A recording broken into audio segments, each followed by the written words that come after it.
Los principales periódicos están hablando precisamente de la declaración es decir, de esta audiencia que va a verificarse en Sucre, audiencia de medidas cautelares, cuando le digan al señor Marcelo Antezana si puede defenderse en libertad o lo van a detener, le van a dar arresto domiciliario o cualquier otra,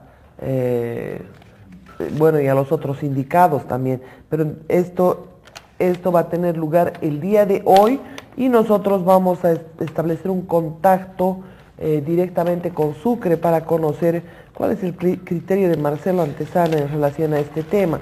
Mientras aguardamos ese contacto, quiero brindarles una nota internacional. Maduro se cae de Maduro definitivamente. Les comento que cada vez tiene deslices, zafes, es decir, una inconsistencia total en su discurso, tremendas incongruencias que también están siendo parte del hazmerreír en esta parte de la América. Así que vamos con esta, en lugar de decir la multiplicación de los peces, dijo la multiplicación de los penes en un airado discurso.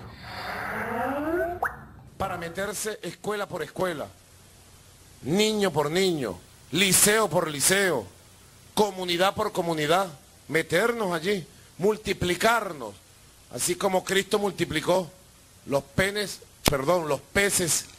y los panes, me perdonan la expresión, así como Cristo multiplicó los panes y los peces, multiplicar el arte para meterse escuela por escuela, niño por niño, liceo por liceo, comunidad por comunidad, meternos allí, multiplicarnos, así como Cristo multiplicó los peces y los panes. Guapito hablando de los penes y endilgándole esas palabras a Cristo. En todo caso, es importante mirar que, bueno, así como tiene esos zafes absolutamente desagradables, también los tiene en imprecisiones numéricas, en imprecisiones de estadísticas, al igual que Evo Morales Ayma le dan 2 cifras y prácticamente se pierde. Ese es el tema. Bueno, para que tengan una nota de humor a esta hora de la mañana, Dilma Rousseff calificó de inaceptable la llegada de Roger Pinto al Brasil porque su vida estaba en serio riesgo. La vida de Roger Pinto, no solamente dentro de la embajada, y lo reconocen incluso los médicos que lo han atendido a la llegada, por el estado deteriorado de salud que tenía. Pero en todo caso, lo concreto es que Brasil corrió un tremendo riesgo de que le pudiera pasar, incluso casi se aborta el hecho en el Alto, porque él tuvo dificultades incluso respiratorias en el Alto. Y de inaceptable calificó la presidenta de Brasil la llegada del senador boliviano Roger Pinto a Brasilia sin un salvoconducto del gobierno de Evo Morales. Según Dilma Rousseff, la vida del legislador estuvo en riesgo al viajar sin este documento. El gobierno de Brasil se comprometió a velar por la seguridad de Pinto, a quien La Paz considera un prófugo de la justicia.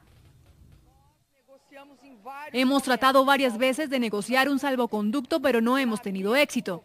Lamento profundamente que un asilado brasileño haya sido sometido a tales condiciones de inseguridad. Un país civilizado y democrático protege a sus asilados y sobre todas las cosas debe garantizar la seguridad, especialmente en relación con la seguridad física. En entrevista con el informativo de NTN24, Luis Vázquez, abogado del senador opositor Roger Pinto, aseguró que su defendido no podría ser extraditado de Brasil a Bolivia como lo pretende el gobierno de Evo Morales. Por lo tanto, si te entregan o si te confieren un asilo diplomático, como le han hecho al senador Roger Pinto, es totalmente contradictorio que luego lo quieran entregar al Estado vía extradición. La extradición no funciona ni para el refugio político ni para el asilo diplomático. Por lo tanto, es parte de los errores conceptuales de conocimiento del derecho internacional público que comete el gobierno boliviano.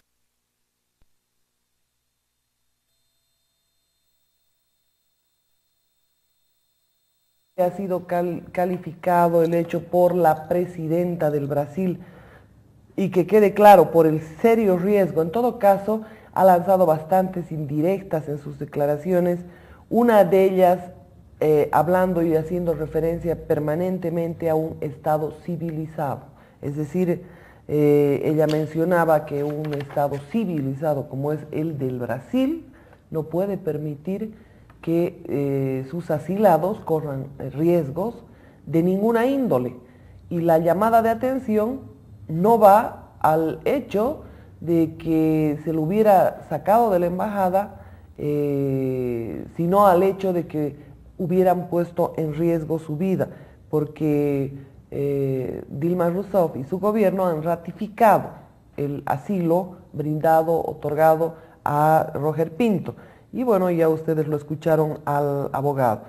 El informe revela que Norcorea y Cuba incumplieron más bien restricciones de importación y exportación de armas. Cuba había mencionado que esas armas eran obsoletas, que eran armas que no estaban en funcionamiento y no sé qué otra historia más, pero la verificación fue absolutamente distinta. Revelación en Estados Unidos, página de internet 38 North asegura que el armamento cubano no declarado hallado en un barco de bandera norcoreana en Panamá sí violaría las sanciones emitidas por la ONU contra Pyongyang sobre la exportación e importación de armas. Según el informe que habría sido realizado con material recopilado por las autoridades panameñas, los regímenes de Cuba y Norcorea mintieron al asegurar que el armamento bélico era obsoleto y que iba a ser separado y devuelto a La Habana. El armamento cubano no declarado hallado en un barco de bandera norcoreana por las autoridades de Panamá sí violaría las sanciones que el Consejo de Seguridad de la ONU mantiene sobre Pyongyang, que no le permite exportar o importar armas. Así lo afirma un informe de 38 North, una página web en Estados Unidos sobre asuntos norcoreanos. El documento, hecho por expertos en tráfico global de armas del Instituto de Investigación por la Paz Internacional de Estocolmo, no revela sus fuentes, pero asegura que tanto el régimen cubano como Corea del Norte mintieron al asegurar que el armamento oculto era obsoleto. De acuerdo con la investigación, la mayoría de las granadas autopropulsadas y municiones de artillería que venían escondidas en los contenedores, que estaban cubiertos con 10.000 toneladas de azúcar, se encontraban en buenas condiciones, por lo que evidencia que el cargamento no iba a ser reparado y devuelto a Cuba, sino que iba a ser enviado a Corea del Norte para uso de la nación. Además, dice que el material bélico hallado en la embarcación fue mucho mayor al reportado por las autoridades cubanas en un principio, cuando afirmaron que solo transportaban 240 toneladas de equipos obsoletos. El informe, que incluye varias fotos secretas del armamento no declarado, habría sido realizado con información recopilada por las autoridades panameñas y el Programa de Control de Contenedores de la Organización sobre las Drogas y el Crimen de las Naciones Unidas. El buque Pyongyang y su tripulación fue detenida el pasado 15 de julio, cuando intentaba cruzar el Canal de Panamá desde el Caribe hacia el Océano Pacífico.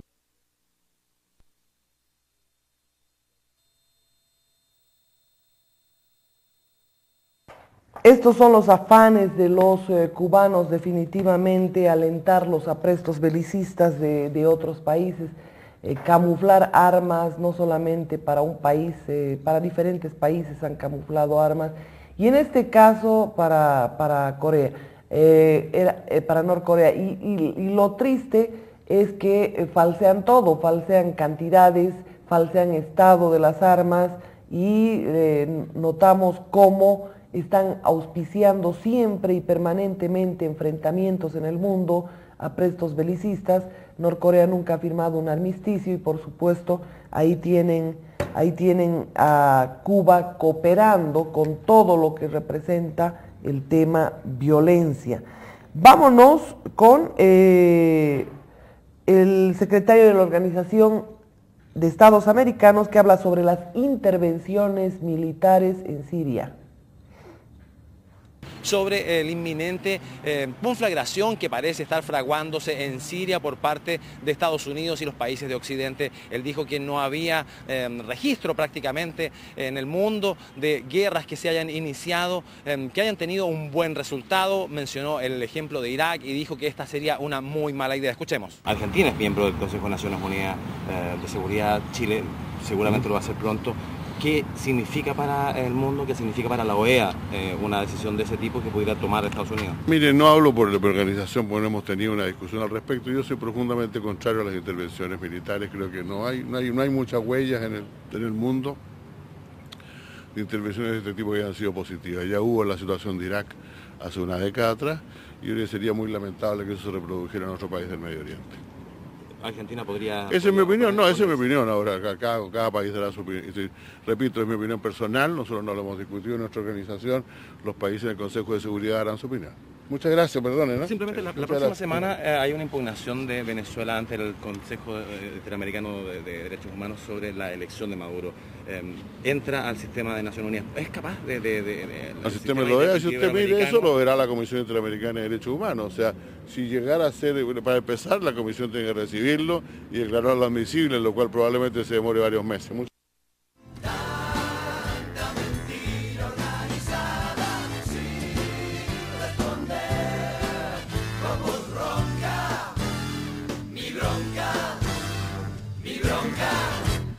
Bronca porque matan con descaro, pero nunca nada queda claro. Bronca porque roba el asaltante, pero también roba el gobernante. Bronca porque está prohibido todo, hasta lo que haré de cualquier modo. Bronca porque no se paga fianza, si nos encarcela la esperanza. Ha decidido que no se deben construir mejores cárceles, no se deben construir, es decir, que el tema del régimen penitenciario ya ha declarado incluso que no es necesario construir una nueva cárcel. Parece que el hacinamiento que existen en las diferentes cárceles del país no le pesa al gobierno. Parece que existen otras prioridades para poder tener ciertos tipos de acciones, pero no pesa el plano humano de las personas como para poder definitivamente tener no pesa el plano humano, les decía, para poder tener una mejor cárcel, para poder tener un mejor para tener mejores condiciones de vida para esos internos que deben ser reinsertados a la sociedad. Así que este tema es importante y escuchen al régimen penitenciario que habla precisamente. No es necesario, dice, construir nuevas cárceles. La ley de ejecución de penas indica que la administración de cárceles está a cargo de civiles y según la ley de seguridad ciudadana la policía especializada pasa a ser parte del régimen penitenciario, es decir, está bajo la supervisión del régimen penitenciario. Es algo que no quiere todavía la policía, no se anima. Hemos enviado una nota al comandante Aracena para que se haga la convocatoria pública para los gobernadores. ¿Nueva cárcel en la ciudad de Santa Cruz debe construir? No, está construida, ahí tenemos el PC7 en Santa Cruz para 450 personas. Todavía están viviendo algo de 50 ahí y tiene que llenarse todavía, pero nos falta pues clasificar, no tenemos el personal suficiente para clasificar a las personas y tenemos las cárceles y aledañamente a Palmasola hay 17 hectáreas que también ahí se piensa construir. Se hablaba del traslado de lo más pesado, de lo más sí, van a ser trasladados, pero una vez que terminen las investigaciones, una vez que tengamos ya el informe del Ministerio Público y nos informarán, y si estas personas son sentenciadas, pues por supuesto que vamos a hacer los traslados. Y hay 2 cárceles donde están preparadas las condiciones para ser trasladados. No puedo decirles, no, es fuera de Santa Cruz.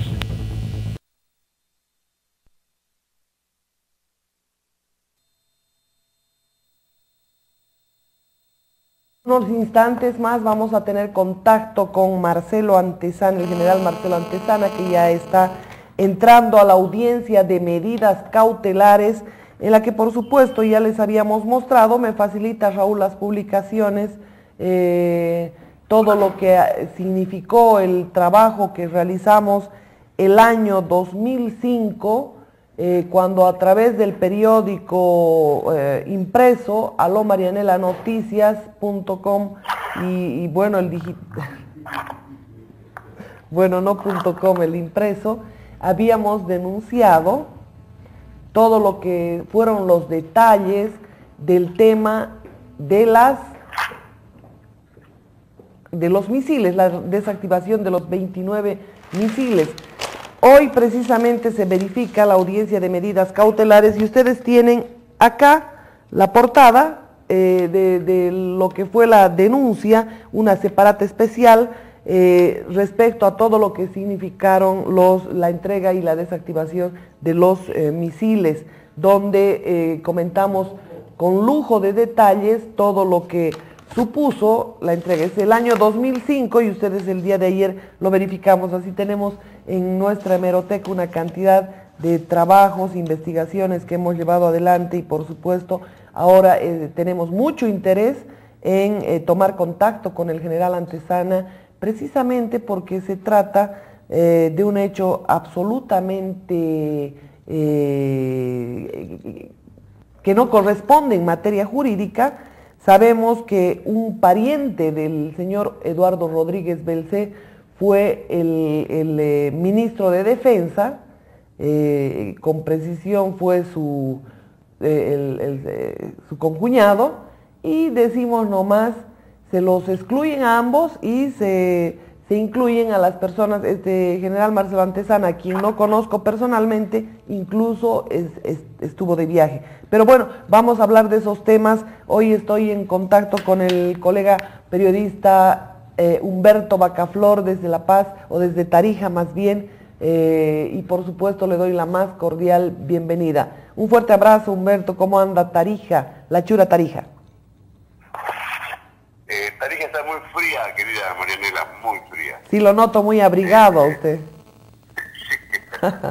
Sí, después mejora eso de las 10 o 11 de la mañana, mejora, pero a esta hora sigue siendo muy fría la mañana de Tarija.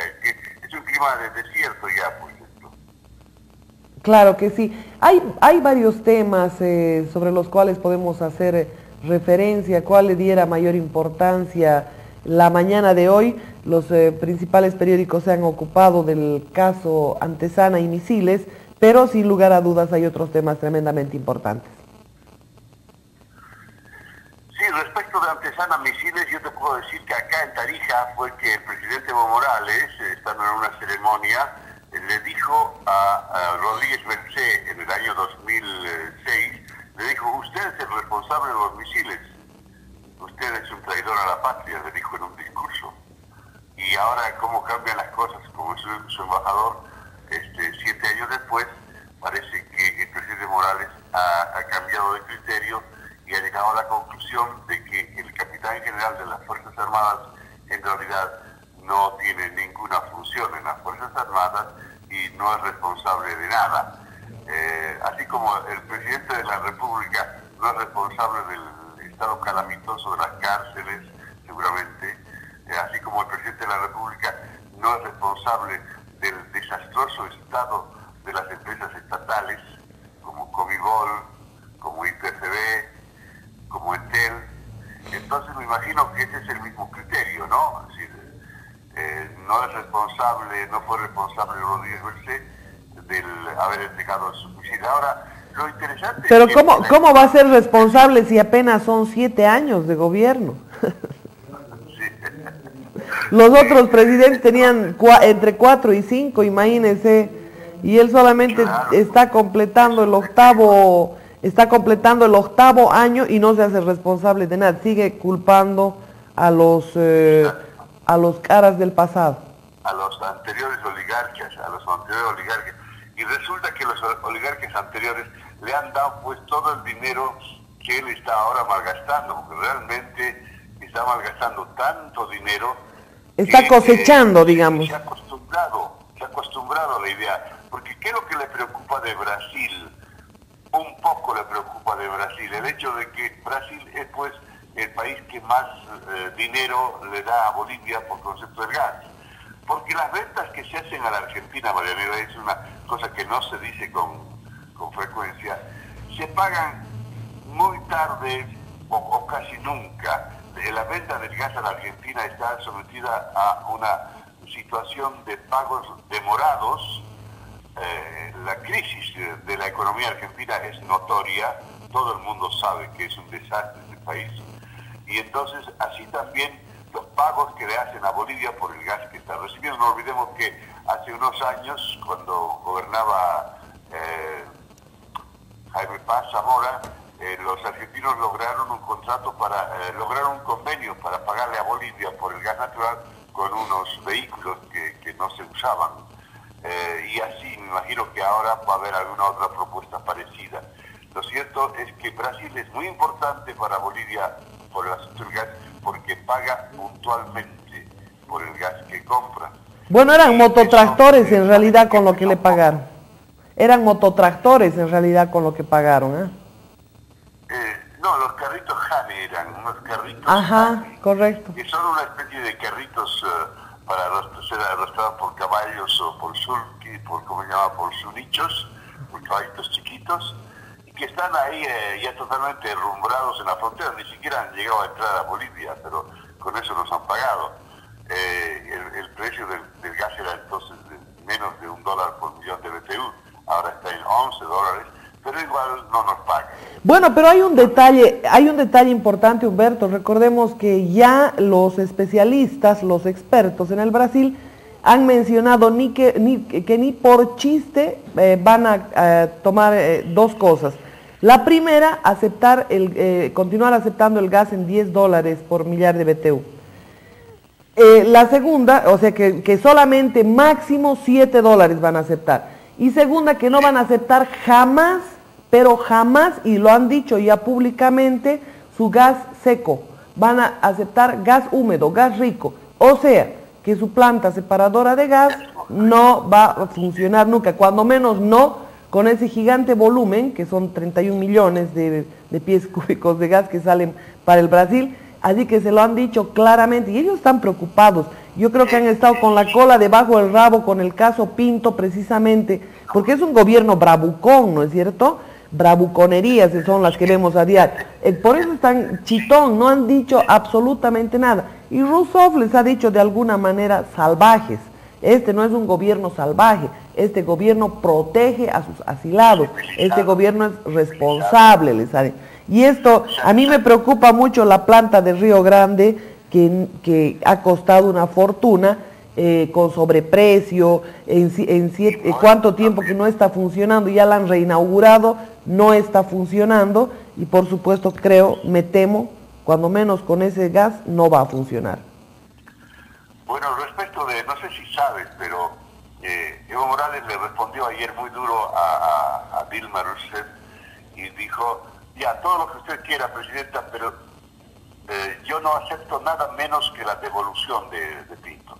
O sea, no acepto explicaciones. Lo que quiero es a Pinto aquí en Bolivia en este momento. Ya, y mañana 8:30 seguro Rousseff le va a hacer caso. La relación, Marianela, es bien interesante, porque en el 2006, cuando Evo Morales hace lo que se llama, entre comillas, la nacionalización del petróleo, y entra al campo San Alberto, que era controlado por Petrobras, ella era ministra de Energía en Brasil, claro, la señora Dilma, ¿sí?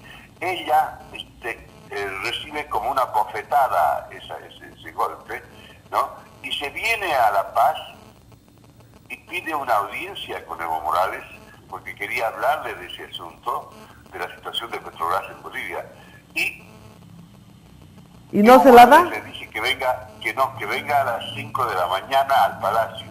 ¿Y? Quemado. Ella se presenta a las 5 de la mañana. A las 6 le dicen que ahorita llega el presidente. Artistas, dicen los paseños, ¿no? Ahorita. Y después a las 7 de la mañana le informan que el presidente, por una razón muy importante, ha tenido que viajar al interior. O sea, la dejan colgada. Y lo que dijeron en esa época los funcionarios bolivianos es que, primero, Evo Morales no aceptaba reunirse con un personaje de bajo rango, ¿no? Con una ministra. Y dos, menos que nada con una mujer, porque no soportaba la idea de negociar con una mujer. Misóginos son, pues. Que todavía le sigue costando. Y para desgracia de él, tiene que negociar con Cristina en la Argentina y con Dilma en Brasil, pero está muy duro, él, muy duro respecto de Pinto, exige que se lo devuelva, y parece que hay un antecedente, Marianela. A pesar de la enorme tradición que tiene Brasil de defender a los asilados, ¿no? Inclusive nos remontamos al año 76, creo, cuando fue el asalto al tren de Glasgow que te comenté el otro día, ¿no? En Inglaterra. Se vino el ladrón, se vino a Brasil y ahí lo protegieron, le dieron asilo y lo defendieron. Estuvo viviendo 30 años, se casó y todo eso en Brasil. Ha dado asilos a otros políticos colombianos, hondureños y todo eso. Y Brasil tiene esa característica, pero Lula rompió un poco esa tradición al devolver en su gobierno a unos cubanos que querían asilarse en Brasil. O sea que el gobierno del PT de la señora Dilma tiene ya ese pecado respecto del asilo político, lo cual hace que los analistas, los expertos, crean que de repente la señora Dilma, en vista de lo furioso que está el presidente Evo Morales, decida nomás enviarlo a Pinto de regreso a Bolivia. Eso sería un desastre, pero están presionando mucho los funcionarios del gobierno boliviano. Bueno, pero en todo caso yo pongo mis serias dudas, noto que es de dientes para afuera el tema. De acuerdo a algunas versiones, esta salida ha sido pactada, el show está en funcionamiento, pero sobre todo por el tema del gas. Es decir, a Bolivia le han dicho que hay abundante gas en el mundo y que no le van a comprar gas porque su yacimiento de presal en el Atlántico tiene gas en abundancia, pero dos detalles se olvidan los brasileros. El primero, que ese gas lo utilizan en Mato Grosso, que si tuvieran que utilizar su gas de presal, tendrían que tender un ducto de aproximadamente unos 4.000 kilómetros, que eso sale una fantasía y no sale para mañana. Así que gas inmediato, de ahí nomás. Se olvidan también que están transportando, y no nos olvidemos que el transporte en materia de hidrocarburos es la parte de León, es la que se lleva la tajada más grande de la torta en muchos casos, así que el transporte es barato, gratuito. El transporte es gratuito, podríamos decir con precisión, Humberto, porque ese ducto que va de Tarija a Corumbá, se lo ha pagado precisamente con, de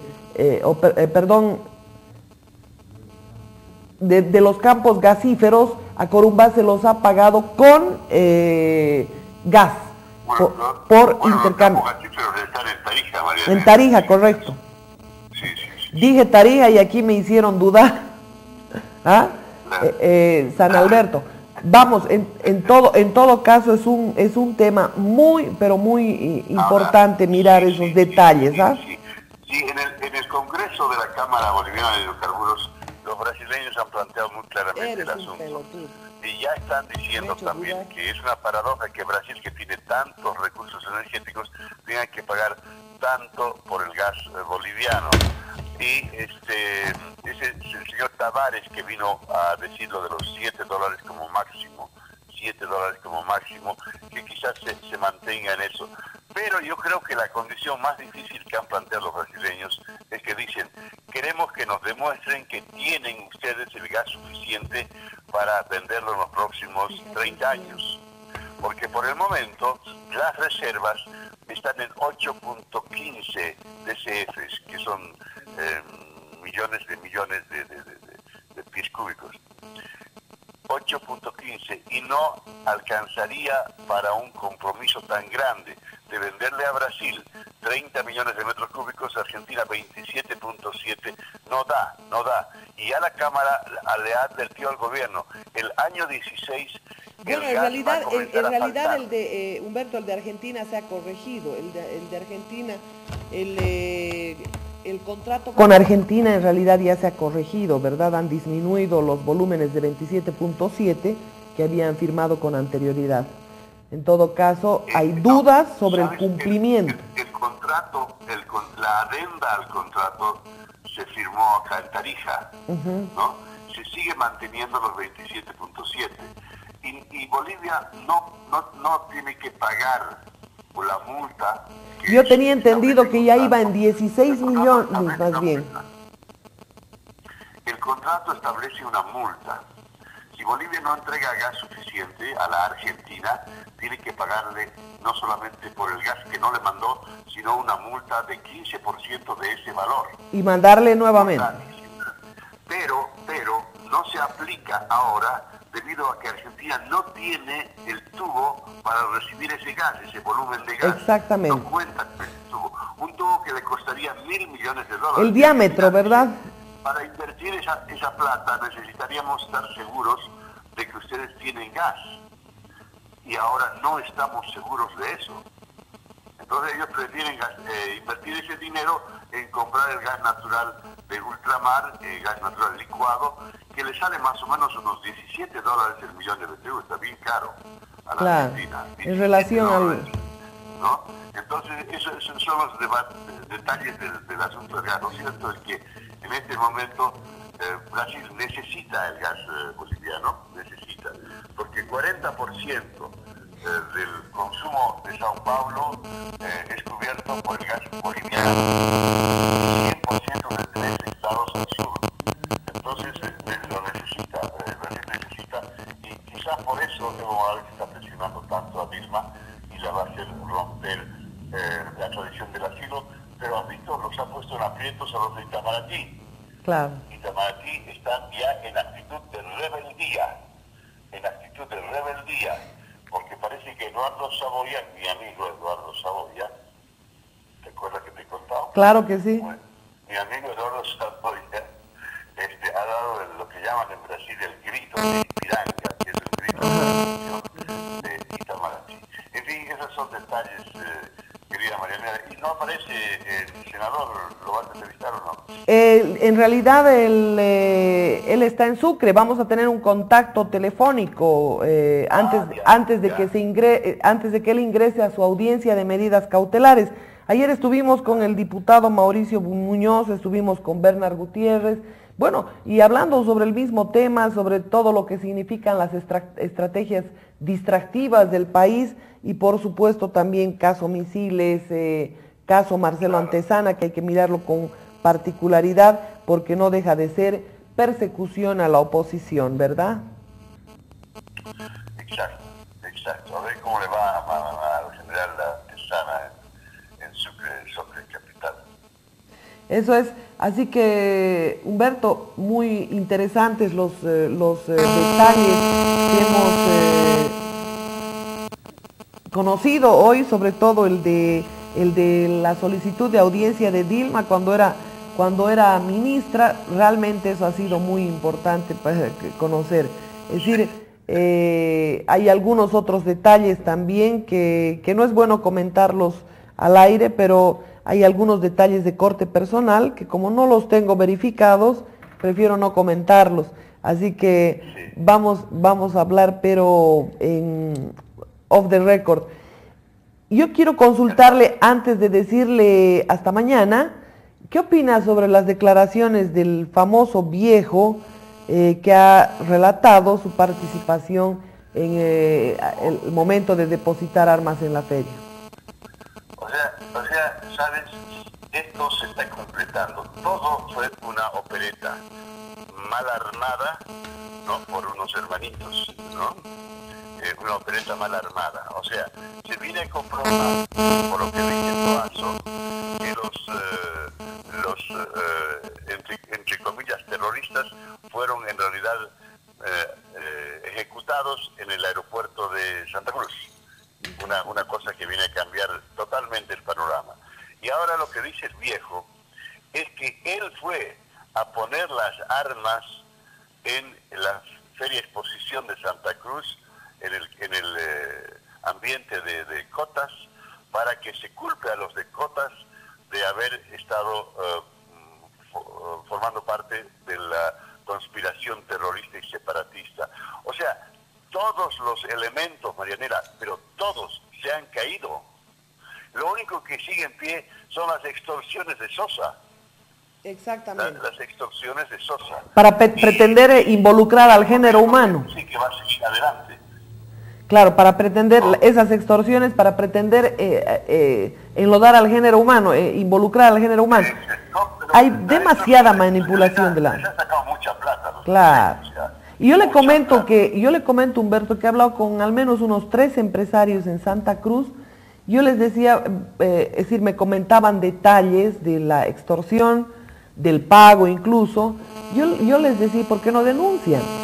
Porque decían que temen represalias. O sea, hay mucha gente que ha sido extorsionada que por motivo de las represalias o porque su proceso continúa en curso, no quieren hacer ningún tipo de denuncia. Claro. Y esto está claro. Claro.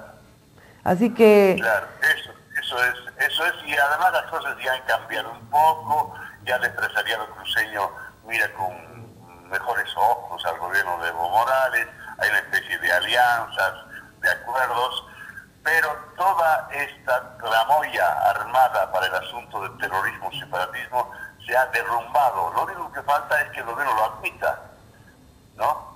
Que admita que todo se ha derrumbado y que todo resultó siendo nada más que una opereta armada por 2 hermanitos que no parece que no son capaces de armar operetas. ¿A cuál lo ve mucho más terrible de los hermanitos? ¿A cuál qué dices? ¿A cuál, cómo, cuándo, dónde? ¿A cuál de los hermanitos lo ve mucho más terrible, de mayor cuidado? Yo creo que al mayorcito, ¿no? me quiere agarrar en curva usted. ¿Cuál es el mayorcito? Que parece conocerlos con mayor detalle. ¿Ah? Creo que pues al Alvarito, ¿no? ¿Él es el mayor? Yo que sí, ¿no? Tú eres cochabambina. Pero no soy contemporánea de ellos. Nací algunas décadas después, entonces este es mi pequeño problemita. Pero bueno, prometo que voy a indagar sobre el tema. Pero a mí me parece el poder detrás del trono Raúl García Linera en todo caso. Me parece es el Fíjate, que... Yo no sé si tú te acuerdas, pero cuando se estaba haciendo la constituyente, comenzó el primer contacto de Raúl García Linera con el capitalismo. Se pidió ocuparse de la provisión de material de escritorio para todos los constituyentes. O sea, él tuvo una empresita, creó una empresita para venderle, para entregarle todo el material de escritorio. Ahí comenzó, fíjate a dónde han llegado ya. Claro. Mamma mía, es toda una potencia económica. El Imperio Linera tiene El Imperio Linera, ¿no? el Imperio Linera tiene controlado ABC, tiene controlada aduana, bueno, tiene mayor control sobre el presidente de la República, porque mientras él inaugura canchitas de... Creo que le han ganado a la señora Cristina Kirchner en enriquecimiento acelerado. Yo creo que sí. ¿No? Es impresionante realmente. Nata, que creo que ella se enriqueció en 9000%. Bueno, hay que indagar sobre esos temas con mayor detalle. Un fuerte abrazo, distinguido Humberto. Nosotros estaremos el día de mañana, ¿verdad? Sí. Ok. Mañana, sí. Así que muchas gracias a nuestro distinguido colega Humberto Bacaflor.